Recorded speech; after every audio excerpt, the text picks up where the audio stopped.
Ayan, lunod na natin ang ating isda at saka hipon. Ayan, pinagsama ko na. Wow! Sobra. Kinapos yung ano. Ayan, pakuluin muna natin. Punong-puno. Dami palang isda. Tsaka natin yung, bigyan natin ng calamansi. Padagdag asin.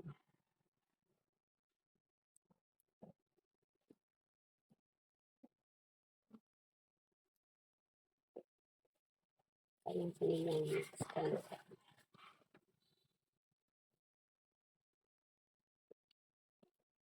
Ayan. Ating hipon. Malaking isda o hipon.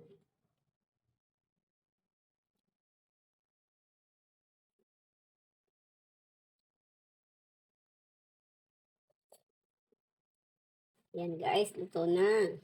So, ilagay na natin ang ating sili. Tsaka yung kangkong. Yung sibuyas dahon. Tsaka yung kangkong.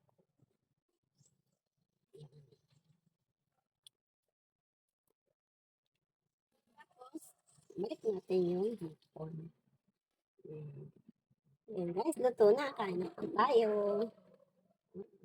Yan, tsaka laki. Thanks for watching guys. Meron pa pala yun. Guys, napaitos na natin ang ating yung sauce ng ating pusit. At ilagay na ulit natin ang ating pusit. Haluin na isang beses. At hanguin na. Yan lang yan siya guys. Yan, masarap na yan.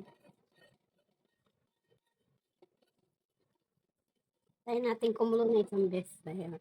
Tapos, hanguin na. Ayan, kumulo na ang ating adobong pusit. Yan guys. Yan. Ito na yan. Off na natin yung apoy. Ayan si adobong pusit at ang ating sinigang na hipon at isda. Thanks for watching guys. Kain na po tayo. Follow for more. Subscribe. Maraming salamat po. God bless us all.